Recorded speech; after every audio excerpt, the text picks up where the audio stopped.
Am I losing my touch? This video doesn't have an intro. Couldn't think of one. Maybe I am getting old. Death can't come soon enough. You know what, to reflect that, there's not going to be not one joke in this video. No, no changing the tone of my voice today. No, nothing.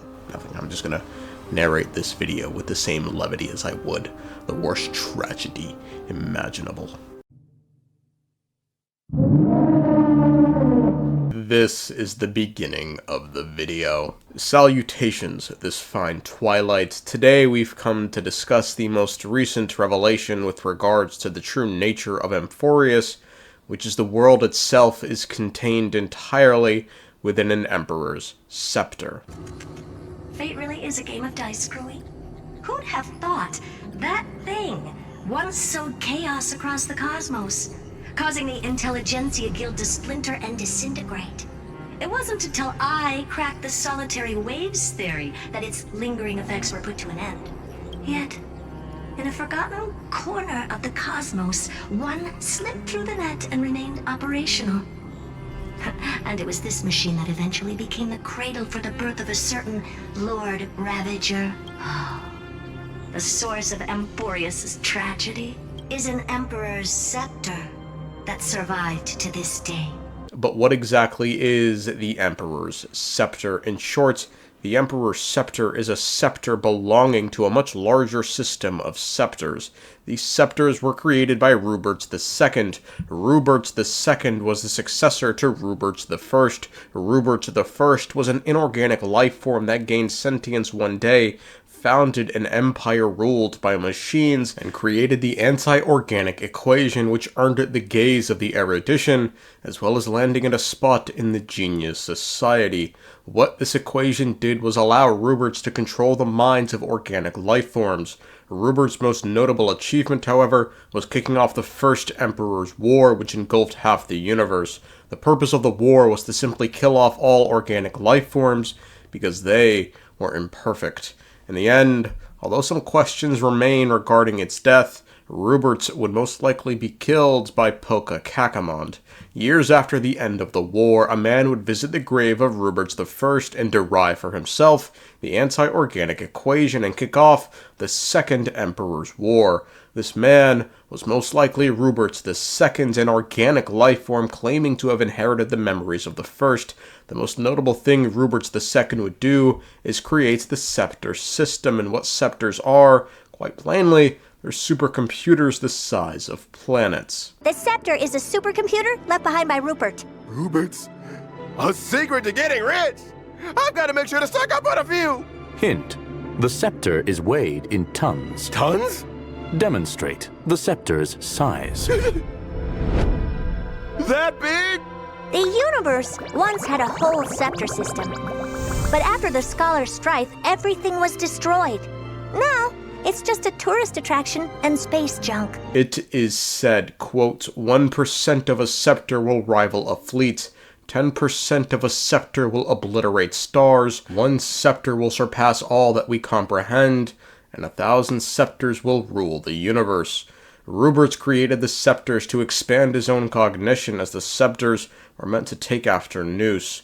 Scepters were capable of a wide array of things, birthing a Lord Ravager, predicting the future, destroying entire galaxies, and the most relevant to us, creating planets. Quote, by arranging magnetic field particles according to the model, then compressing them, they successfully used the scepters to create a small planet.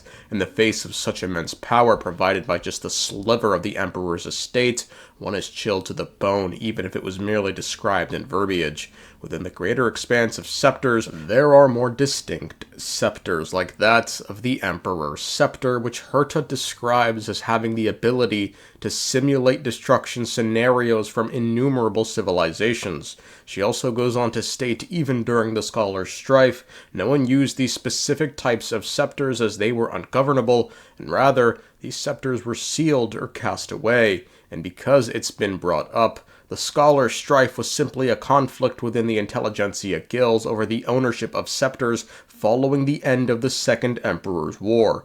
As a result of this strife, the vast majority of scepters were rendered defunct due to overuse, and it's then they became tourist attractions. Despite the fact that the majority of Emperor's Scepters were either sealed or cast away, some did manage to escape detection and were put into use, as Screwllum tells us he once found one. Its operator had long since died, but the scepter continued to function, and even resorted to self-preservation by warping its own time flow to escape detection. The world within the scepter became insane due to hundreds of years of extrapolation. Screwllum then states due to fear this Emperor's Scepter could cause another calamity led by mechanical life, he spent the next 2 Amber Eras disabling the scepter, and so thus, he believes Amphoreus is in a similar predicament, and states Lygus could be the operator, or even another Rubert, before stating he cannot even begin to fathom the madness within a scepter that's been extrapolating for over 100 Amber Eras, which means Amphoreus has been doing this cycle for thousands of years minimum. Now I suppose the question now is, who's the operator for the Emperor's Scepter containing Amphoreus?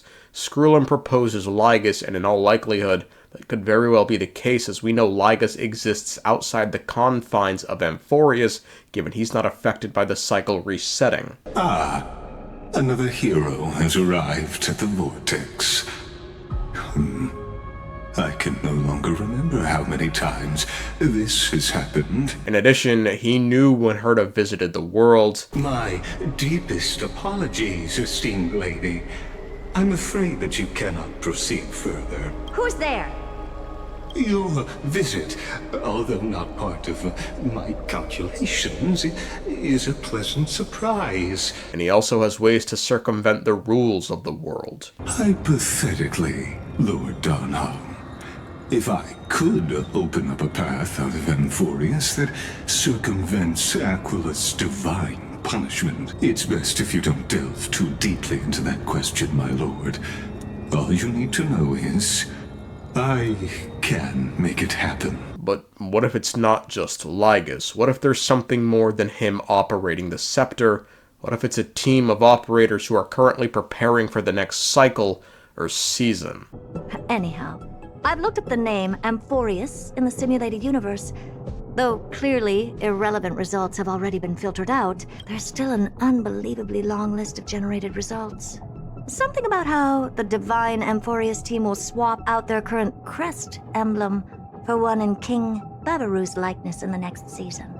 Now, we still do not know who King Bavaru is, as Bavarus are a species rather than a singular entity, but the divine Amphoreus team prepping for the next season sounds like they could be preparing for the next cycle, which we know is imminent, given all the core flames have been gathered. However, Lygus isn't the only being who seems to exist outside the confines of the world and is aware of its cyclical nature, as the Flame Reaver is another who appears to have existed through multiple cycles, or at the very least has knowledge transcending them, given he is aware of all the Chrysos Heir's weaknesses. Regardless of the operator, Lygus, the divine Amphoreus team, or even a third Rubert, one fact seemingly remains true, which is Amphoreus and everyone in it is in a world that's entire purpose is to simulate destruction over and over again. Like the Scepter Screwllum encountered, this one too has taken survival methods by hiding itself from the rest of the universe to escape detection. Yet this cycle, things are different. The Nameless have arrived. The Genius Society have arrived. But perhaps the thing that affects this cycle the most is that March 7th has arrived. And maybe, just maybe, a new blank page will in fact slip into the book that's seen the same one page repeatedly flip itself back and forth. This is the end of the video.